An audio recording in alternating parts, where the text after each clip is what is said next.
Welcome to crypto market pulse. आपके साथ मैं हूं अयाज। क्रिप्टो मार्केट से आज की बड़ी खबरों के साथ चलिए देखते हैं आज के टॉप हेडलाइन। बिटकॉइन में रिकवरी, प्राइस $60,000 की रेंज में। ताइवान ने पास किए क्रिप्टो रेगुलेशंस, क्रिप्टो फर्म्स को सरकार देगी लाइसेंस। ट्रेडिंग प्लेटफॉर्म वीबुल ने कनाडा में लॉन्च की crypto trading service. US vice president JD Vance की बिटकॉइन होल्डिंग्स हुई डबल, पोर्टफोलियो में $2.5 से $5 लाख तक के बिटकॉइन। बिटकॉइन $60,000 की रेंज में ट्रेड कर रहा है। पिछले 15 घंटों में बिटकॉइन करीब 2.5% बढ़ा है। बिटकॉइन में रिकवरी की वजह फेड चेयर केविन वॉश के कमेंट्स रहे। वॉश ने अगली मॉनेटरी पॉलिसी डिसीजन को लेकर कोई सिग्नल नहीं दिया और कहा है कि इंटरेस्ट रेट से जुड़े डिसीजंस इकोनॉमिक डेटा के आधार पर लिए जाएंगे। साथ ही वॉश ने कहा कि पिछले कुछ हफ्तों में इन्फ्लेशन रिस्क कम हुए, कोई नए हॉकिश सिग्नल ना मिलने और इन्फ्लेशन कंसर्न्स में कमी के हिंट मिलने से बिटकॉइन में बाइंग देखने को मिली है। ताइवान ने क्रिप्टो और स्टेबल कॉइन्स के लिए कॉम्प्रिहेंसिव क्रिप्टो रेगुलेशंस पास कर दिए। इस लॉ के तहत हर क्रिप्टो सर्विस प्रोवाइडर को फाइनेंशियल सुपरविजरी कमीशन से लाइसेंस लेना होगा।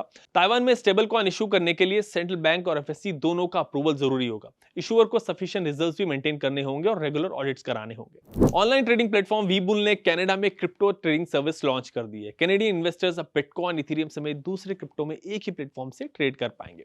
कनाडा में क्रिप्टो ट्रेडिंग में कंपटीशन बहुत तेज हो रहा है। इससे पहले रॉबिनहुड भी वंडरफाई को एक्वायर करके कैनेडियन मार्केट में एंट्री ले चुका है। US vice president JD Vance $2.5 lakh से $5 लाख तक के बिटकॉइन होल्ड करते हैं।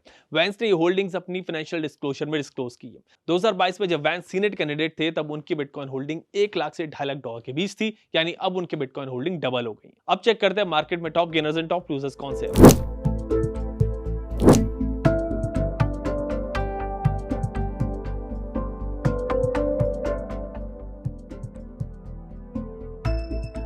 अब बारी है रेजिस्टेंस एंड सपोर्ट लेवल्स की।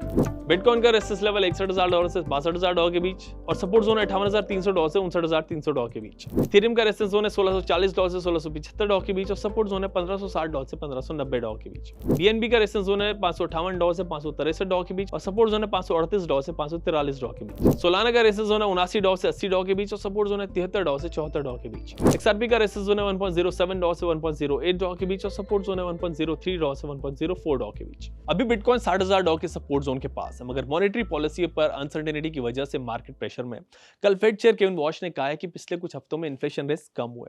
अगर आने वाले महीनों में इन्फ्लेशन और कम होती है तो फेड के रेट कट्स की एक्सपेक्टेशन बढ़ सकती है, जिससे क्रिप्टो मार्केट का सेंटीमेंट इंप्रूव होगा। एल्स जब तक इंटरेस्ट रेट्स हाई रहते हैं, बोरिंग कॉस्ट भी ज्यादा रहती है, जिससे इन्वेस्टर्स रिस्क एसेट में एक्सपोजर कम कर देते हैं। इसीलिए ट्रेडर्स की नजर आने वाले इकोनॉमिक डेटा और फेड पॉलिसी गाइडेंस पर है। क्रिप्टो में आगे क्या होगा, अगर आप ये जानना चाहते हैं, क्रिप्टो में इन्वेस्ट करना चाहते हैं तो हमारे हेल्पलाइन नंबर पर कॉल कर सकते हैं।